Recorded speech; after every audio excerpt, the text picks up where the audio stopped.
Ahora voy a explicar lo que es el foco de auscultación cardíaca, los cuales voy a identificar el espacio y el sonido.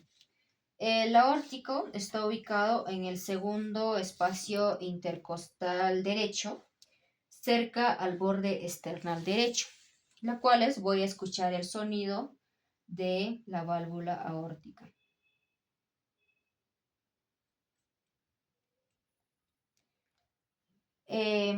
Ahora voy a explicar el pulmonar. Está ubicado en el segundo espacio intercostal izquierdo, cerca al borde esternal izquierdo. Aquí voy a escuchar los sonidos pulmonares.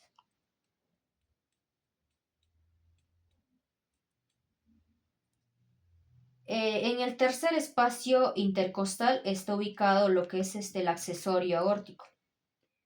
Y en el cuarto espacio intercostal está ubicado el tricúspide, cerca al borde esternal izquierdo. Acá se escuchan los sonidos de la válvula tricúspide.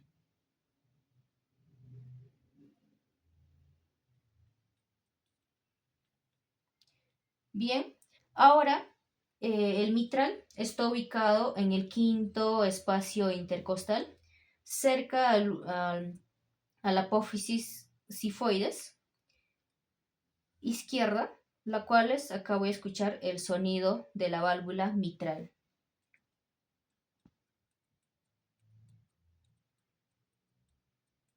Estos serían los sonidos incluidos de todos los focos de auscultación.